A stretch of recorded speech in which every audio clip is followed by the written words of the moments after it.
네, 여러분 잘 지내셨죠?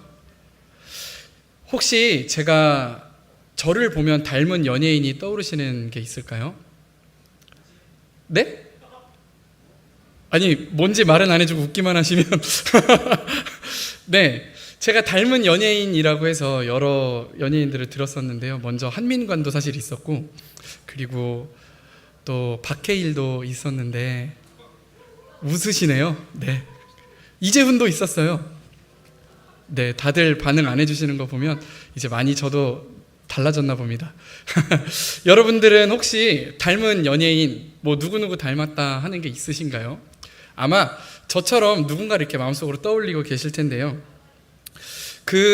여기 부부 계신 분들 계시죠? 그리고 또 연애하고 계신 분들도 계실 거예요. 이런 말이 있습니다. 사랑하면 닮는다. 부부들 좋죠? 사랑하면 서로 닮는다고 하는데, 오랜 시간을 같이 저희가 사랑하면서 이렇게 지내다 보면요, 말투도 닮아지고 생각하는 것도 비슷해지고 심지어 진짜 얼굴까지 닮아가는 신기한 일이 일어납니다. 너무 좋은 일이에요. 그렇죠? 어떤 사람들은 근데요, 연애하지 않더라도 꼭 사랑이 아니더라도 사투리를 많이 쓰는 친구들하고, 혹시 아니면 말투가 좀 특이한 친구하고 반나절만 같이 대화하고 얘기해봐도 그 반나절 이후에는 그 말투를 따라하고 있는 걸 발견할 때가 있어요.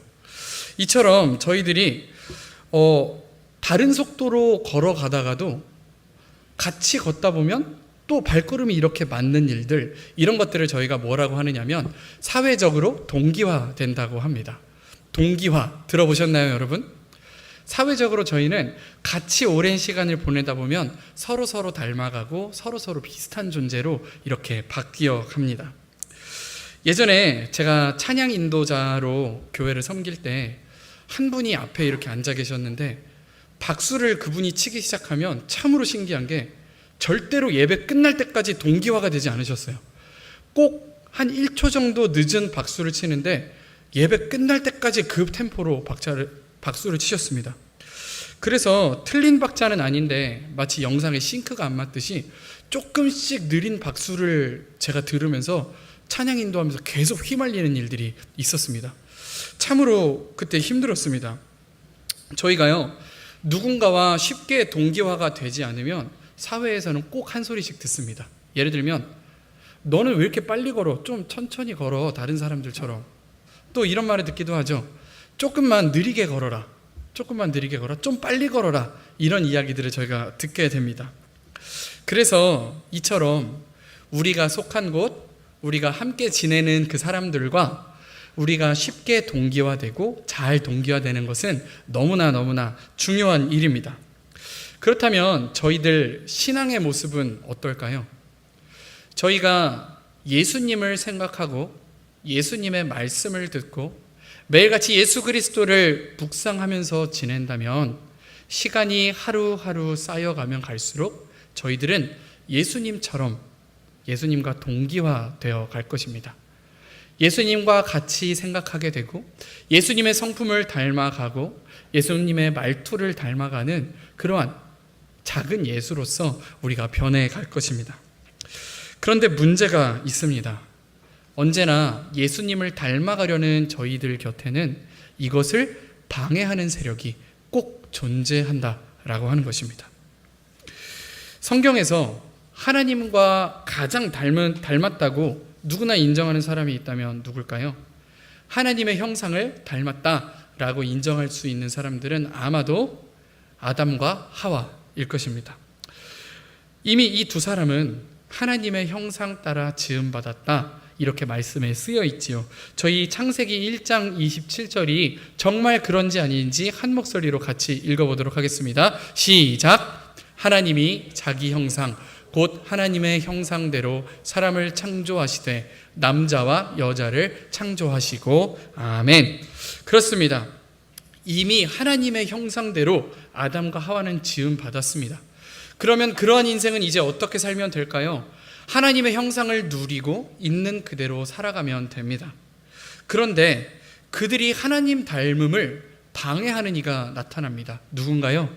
바로 잘 알고 계시죠? 뱀입니다. 뱀은 아담과 하와가 가지고 있는 하나님의 모습을 깨뜨리려고 합니다. 그런데 참으로 아이러니한 것은요, 뱀이 이 아담과 하와를 유혹할 때 썼던 그 멘트입니다. 그게 진짜 아이러니한데요. 창세기 3장 7절의 말씀을 제가 한번 읽어보도록 하겠습니다. 이에 그들의 눈이 밝아져 자기들이 벗은 줄을 알고 무화과 나무 잎을 엮어 치마로 삼았더라. 네, 뱀은 또 이어서 이렇게 말합니다. 너희가 그것을 먹는 날에는 정녕 눈이 밝아져서 하나님과 같이 되어서 선악을 알 줄 하나님이 아신다. 그러니까 이렇게 말하는 거죠. 하나님의 형상을 이미 닮은 이들에게 가까이 가서 뱀은 말합니다. 이 선악과 이거 먹으면 하나님처럼 될 수 있대. 너네 지금 하나님 닮은 거 아니래. 이거 먹으면 진짜 하나님처럼 될 수 있대 라고 유혹을 합니다. 이미 하나님께서 그분의 형상을 닮게 창조한 아담과 하와인데, 뱀은 마치 또 다른 것이 더 있어야만, 그래야만 하나님의 형상을 닮을 수 있는 것처럼 두 사람을 속입니다. 이때 뱀은 두 사람만 속인 게 아니라 하나님의 형상까지도 왜곡한 것입니다. 그래서 결국 두 사람은 이 뱀의 꾀임에 넘어가서 하나님의 형상에서 점점 멀어지고 에덴 동산에서 쫓겨나는 일이 일어나게 됩니다. 사랑하는 여러분, 이처럼 사탄은요, 우리가 하나님의 형상 닮아가는 것을 싫어합니다. 우리가 하나님의 형상을 닮고 예수님의 모습 닮아가는 것, 그분과의 교제를 통해서 그분과 조금씩 동기화돼가는 것을 사탄은 싫어하고 미워합니다. 그래서 늘 저희들을 괴롭히려 하고 어떻게든 저희를 하나님으로부터 멀어지게 만들려고 합니다. 가끔 우리가 중요한 숫자를 외워야 할 때 머릿속에서 막 그 숫자를 되뇌이는데 옆에서 누군가가 다른 숫자를 막 말하고 있으면 헷갈려 버리게 되죠. 마치 그것과 같이 사탄은 하나님 앞에 집중하고 있는 저희들 옆에 딱 붙어서 조금 다른 템포의 박수를 치면서 저희들의 박자를 흔들어 놓으려고 합니다. 저희들이 하나님 앞에 가까이 가지 못하도록 저희를 방해하곤 합니다. 그러니 오늘 여러분, 우리들이 하나님을 닮아가기 위해서 지금 이대로 가만히 있어서는 안 됩니다. 우리들은 하나님을 닮아가기 위해서 그저 습관처럼 교회 나와서 예배드리고 기도하면 되는 것이 아니라 조금 더 애를 써서 하나님 앞에 닮아가려고 노력해야만 합니다. 조금 더 의식적으로 하나님을 닮아가기 위해 노력해야 합니다. 누군가 우리 앞에 서서 길을 왜곡하고 있다면 아무 생각 없이 걸어가는 사람의 끝은 결국 하나님이 아닌 다른 곳으로 가게 될 것입니다. 그러니 오늘 저희들 함께 믿음의 길을 잃지 맙시다. 오늘 그 말씀을 드리려고 합니다. 우리가 조금 더 하나님의 모습을 닮아가기 위해 노력합시다. 함께 노력합시다. 그 말씀을 여러분들에게 나누고자 합니다. 우리가 가야 할 길을 명확히 하여야 합니다. 오늘 갈라디아서의 말씀을 통해서 우리가 닮아가야 하는 그 하나님, 그분은 누구신지, 하나님의 형상이라는 건 무엇인지 오늘 정확히 알고 그곳으로 달려갈 수 있는 여러분과 제가 되기를 간절히 소원합니다.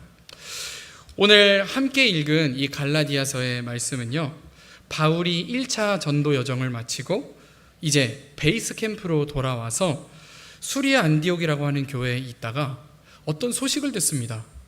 기껏 선교를 가서 이 갈라디아 지역에 복음을 다 전하고 돌아왔는데, 아니 벌써 이 사람들이 다른 것을 믿기 시작했다라는 소문이 들린 겁니다. 그래서 이 바울은 이곳에서 편지를 써서 갈라디아 사람들에게 보내는데요, 이것이 바로 갈라디아서라는 성경책입니다. 바울은 사람들이 벌써 변해버렸다, 우리가 들었던 그 예수님의 복음으로부터 얼마 되지도 않았는데 벌써 다른 복음을 믿고 있다라는 그 슬픈 소식을 전하고 감정이 한껏 고양된 상태로, 격양된 상태로 이 갈라디아서 편지를 씁니다. 바울은 갈라디아서 사람들에게 이렇게 말하고 있는 거죠. 아니 여러분, 그새 복음을 잊었습니까? 그새 예수님을 잊으셨습니까? 그새 성경이 말하고 있는 예수님을 그새 잊어버리셨습니까? 하고 바울은 말하고 있는 것입니다. 특별히 갈라디아서 총 6장 중에서 오늘 저희들이 읽었던 이 4장의 말씀은 특별히 더 격양된 목소리로 갈라디아 사람들에게 호소하고 있는 장면입니다. 그는 먼저 자신과 갈라디아 사람들이 복음 안에서 얼마나 사랑했고 얼마나 행복했는지를 이야기하고 있습니다. 그 소중한 기억을, 서로가 서로에게 동기화되었던 그 소중한 기억을 언급합니다. 13절에서 15절의 말씀인데요, 이 시간에 여러분이 먼저 한 절 읽고 제가 한 절 읽고 15절은 다 같이 읽도록 하겠습니다. 함께 읽겠습니다.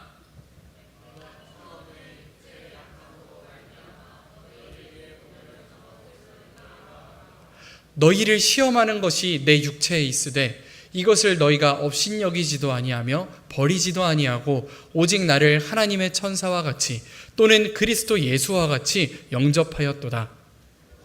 복이 지금 어디 있느냐?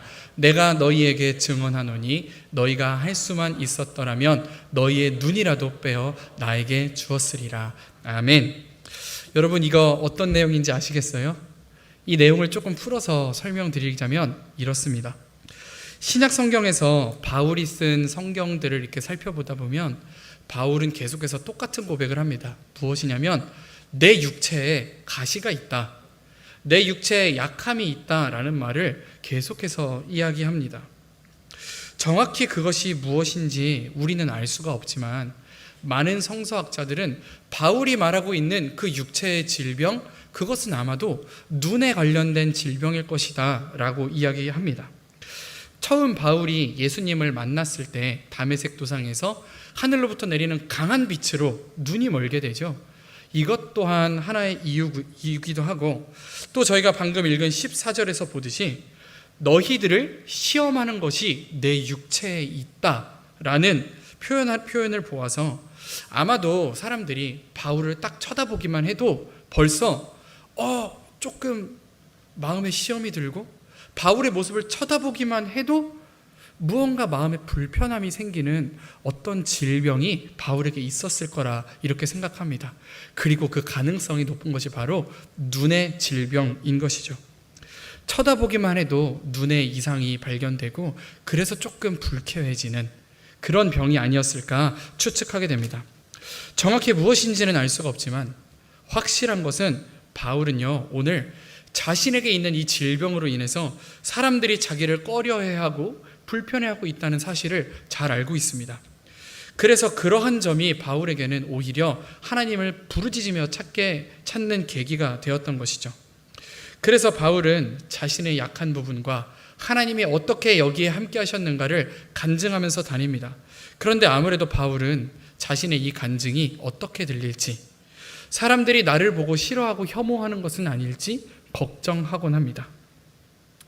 제가 신학대학원에서 설교를 배울 때요, 설교와 개론이라는 시간에는 이제 신학생들이 앞에 나와서 교수님 앞에서 설교를 합니다. 그러면 교수님들이 설교를 다 채점을 하세요. 말을 잘하나, 정확한 비유를 하고 있나, 이렇게 다 잽니다. 그런데 그중 하나 제가 조금 신기했던 것은 넥타이를 잘 맸나? 헤어스타일을 깔끔한가? 이것까지도 체크를 하시더라고요. 그래서 제가 어느 날 생각을 했습니다. 아니, 말씀만 잘 전하면 됐지 넥타이가 어떻게 돼 있고 머리 스타일이 조금 어떻게 된 게 뭐가 중요한가? 그랬더니 교수님이 이제 그렇게 이야기하시더라고요. 물론 설교자가 잘생겨야 되거나 예뻐야 하는 건 아니지만 적어도 회중들이 말씀을 들을 때 그 집중을 방해하는 외모여서는 안 된다, 이렇게 이야기하는 것을 들은 적이 있습니다. 그렇습니다. 말씀을 전하는데 넥타이가 막 제가 여기로 가 있거나 막 갑자기 머리가 다 뒤로 넘어가 있으면 여러분이 그거 보느라 집중이 안 되시겠죠. 아마도 바울은 그렇게 신경을 쓴 것 같아요. 자신을 보기만 해도 벌써 시선이 빼앗기는 부분이 있으니까 이 말씀을 전하는데 방해가 될까 봐 그것을 두려워했던 것 같습니다. 그런데 오늘 말씀에 의하면 갈라디아 사람들은요, 바울의 이 눈에 관한 질병을 보고도, 이 외모를 보고도 그들은 바울을 업신여기지 않았다라고 말합니다.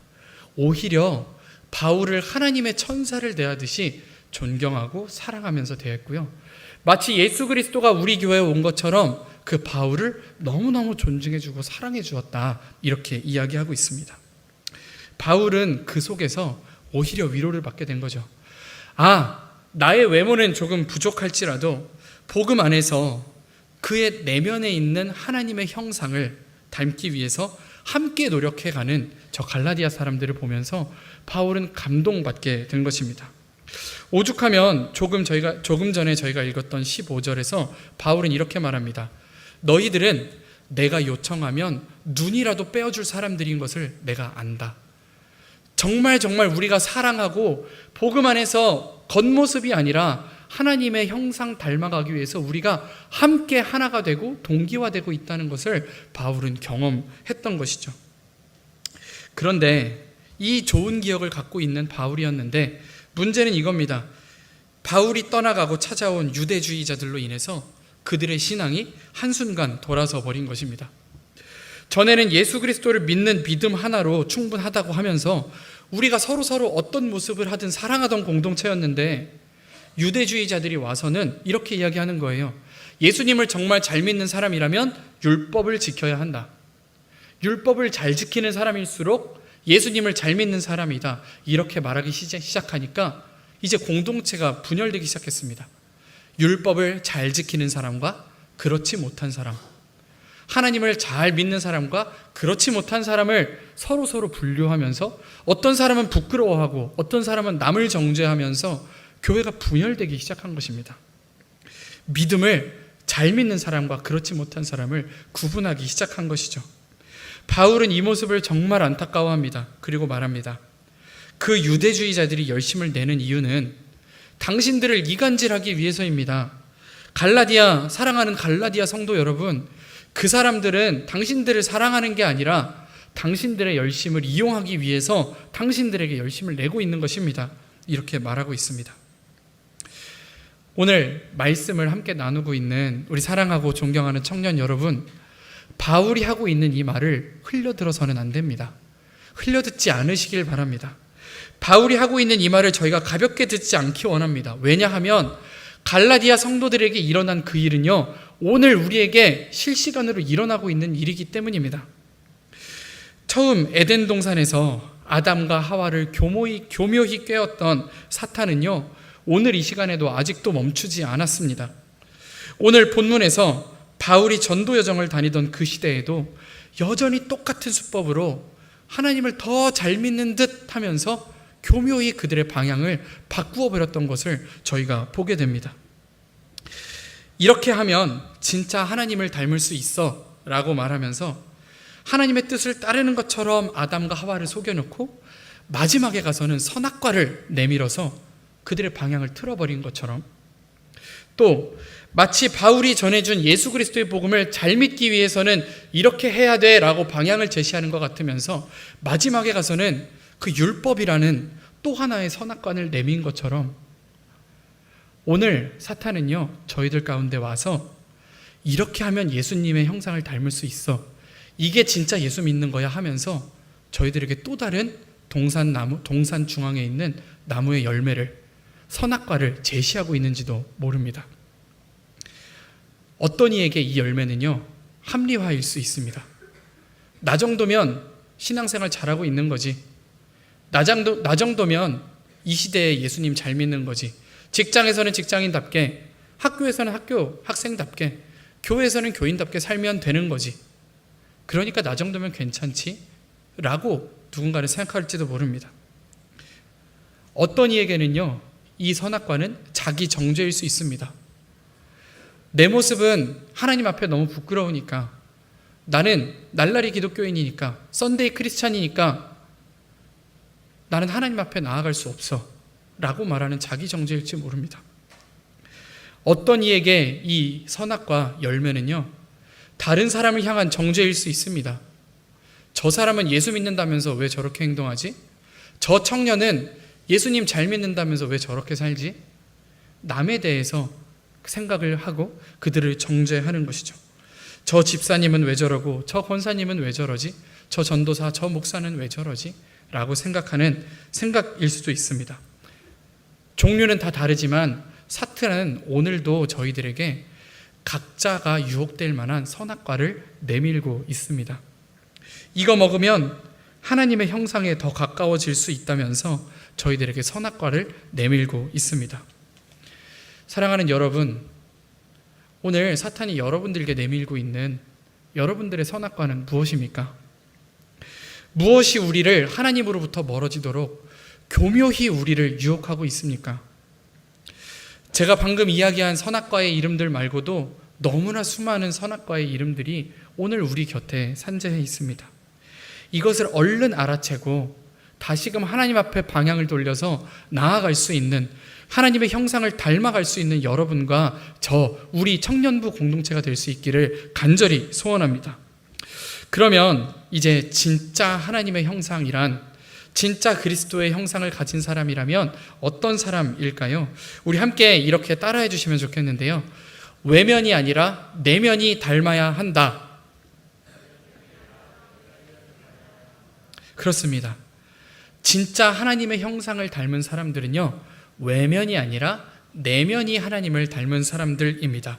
우리 갈라디아서 4장 12절의 말씀을 한 목소리로 읽겠습니다. 시작. 형제들아, 내가 너희와 같이 되었은즉 너희도 나와 같이 되기를 구하노라. 너희가 내게 해롭게 하지 아니하였느니라. 아멘. 여러분, 바울은 정확히 특정할 수는 없지만 외모에 어떤 문제가 있다고 했지요. 그런 바울이 사람들한테 얘기합니다. 너희가 나와 같이 되기를 구하노라. 이건 뭡니까? 나 못생겼으니 너희도 같이 못생깁시다, 이런 말입니까? 그렇지 않죠. 바울은 그러면 이렇게 얘기하는 걸까요?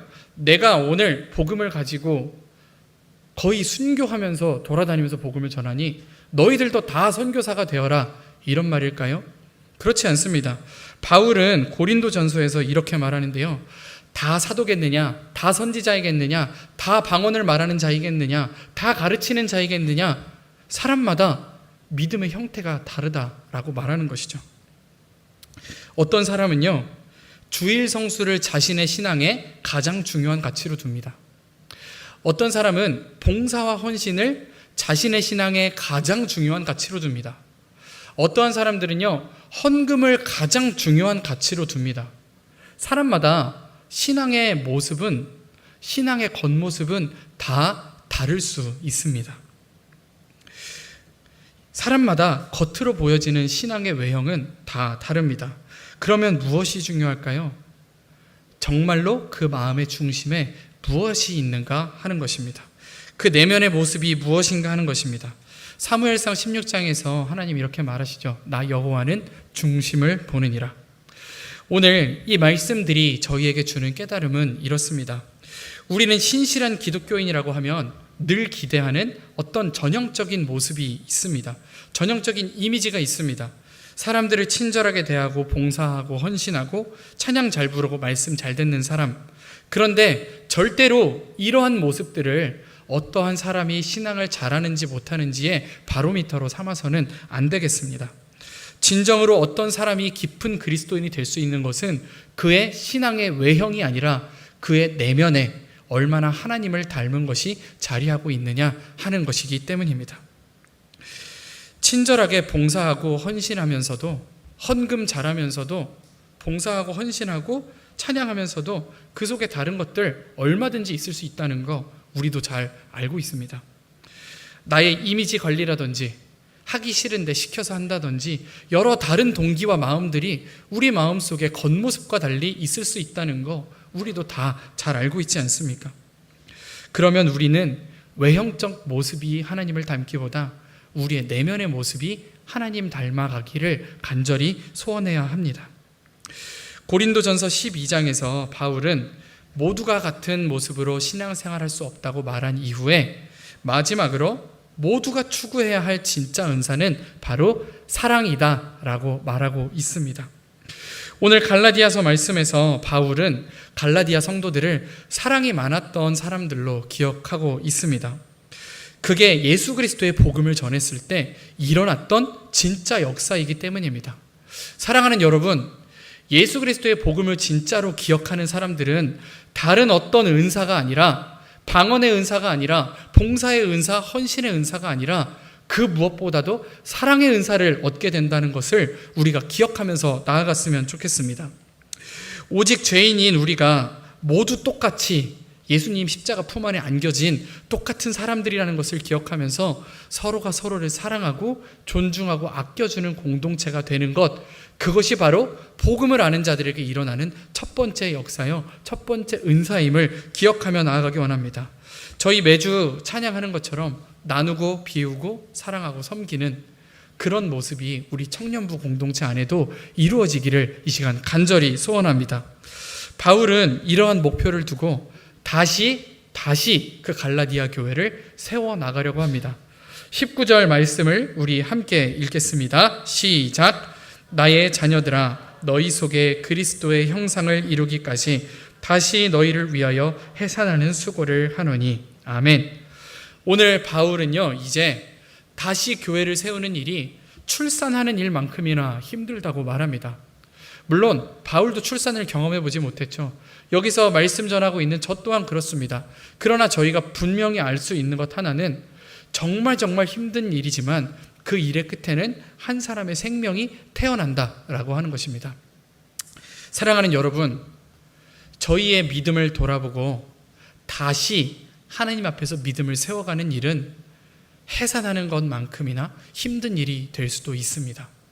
정말 힘들고 수고스러운 일이 될 수도 있습니다. 하지만 이 길의 끝에는 정말 우리 청년부 공동체 안에 새 생명이 살아나고, 생명이 살아나며 서로에게 하나님을 전하는 진짜 살아있는 믿음의 공동체가 기다리고 있다는 것을 우리가 믿음으로 같이 바라보면서 함께 이 믿음의 길을 걸어가기로 결단하는 여러분들과 제가 오늘 이 시간 되기를 간절히 소원합니다. 우리 오늘 들은 말씀처럼 하나님 앞에 새 생명을 얻으며 하나님 앞에 사랑하며 나아가는 공동체가 되기를 간절히 소원합니다. 제가 기도하겠습니다. 사랑이 많으신 하나님, 저희들 때때로 하나님의 복음을 잊어버리고 저희들 앞에 주어지는 다른 복음들을 향하여 마음을 쓰며 넘어질 때가 있습니다.